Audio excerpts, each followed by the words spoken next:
أهلين، رشتة كسكاس. الرشتة من معمل الدريبي للرشتة والمعجنات في المدينة السياحية. لي سنين ما شريتش كيلو رشتة كان وافي بالشكل هذا. كانت رقيقة وخفيفة، ما تاخدش وقت لا في التبويخ ولا هلبة حبيب. للبصلة البرانية حطيت الحمص مع شوية زيت وشوية مية على النار هادية، وقردت البصل وحطيتها على الحمص. وممكن دردر وملح يساعدها ترمط فيسا، بس رد بالكم من الملح اللي في المرقة.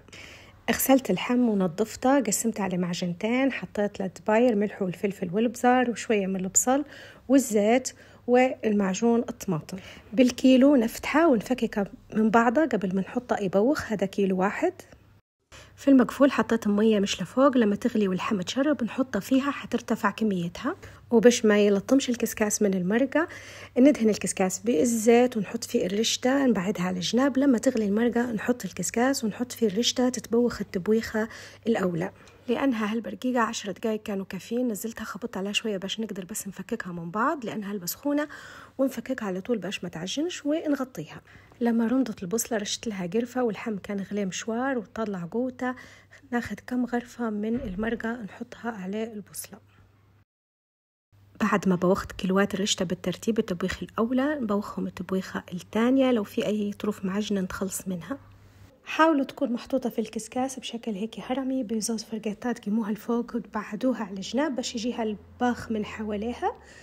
ونصيحة ماما الذهبية الله يرحمها، كل ما يركب دهان في المرقة قيمي حطي عليه البصلة باش ما تحليش بعدين في التحبيب. وحتى اللحم لو طاب قيموا على الجنب، أو من الأول طيبوا اللحم بروحه وبوخوا الرشتة على المية. آخر شيء كشيك سمن للبصلة. ونصيحتها الثانية كيف نعرفها طابت، شوفوا كيف الرشتة هيك توقف. فرتوها كانت تقول لي الرشتة تشهد، أو الاختبار الثاني تاخدي شوية بصوب يعني بين صباعكم تضغطوا عليها، كانت فككت معناها الرشتة طابت. على العموم تقدروا بعد التبويخة الثانية تحببوها وترجعوا تبوخوها، بعدين تحببوها تاني بالمرقة وتسق. وأنا بفضل نحببها بعد التبويخة الثالثة، ناخد من المرقة وناخد الدهان كله نحط له قرفة وزهر، وحتى هي ندردر عليها قرفة، ونبدأ بشوية ناخد ونحبب هيك بزوز فرقتات. طبعا راكم تديروا زيني تنده بشرتكم كل مرة يقول لكم سقوا لحد، لا جمعوا كل المرقة والدهان في مرة باش ما تحلوش.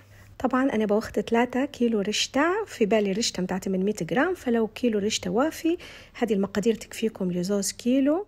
شفتوا 4 مرات كل مرة نسقي لحد، فهذا الموضوع حتى هو يذهب الشيرة والمرقة تختفي، وحتى هو الله يبارك الكيلو رشتة كان هالبوافي. بكشيك منقب نقيم البصلة، في الأخير ندردر القرفة. لو تبوا تحلوها في الحوش أنا منزلة طريقة من قبل ما نختم نديروا مسير سريع، ممكن توتوا مع الرشتة. وبالنسبة لرابط العجينة حنثبته في تعليق وفي صندوق الوصف.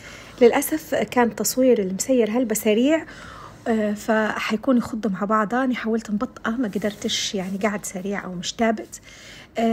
الفلفل الصغير قصيته بالطول، والكبير دوائر قصيت زي السفناري. ممكن طبعا غير الجزر تضيفوا اللفت، الزهرة، الخيار.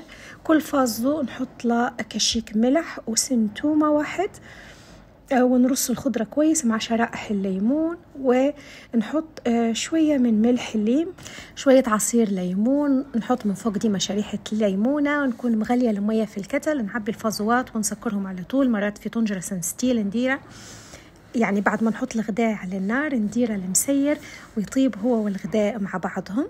جربوا الوصفتين بالمقادير هذه هلبة حلوين، مع مراعاة كميات اللحم وصحتين.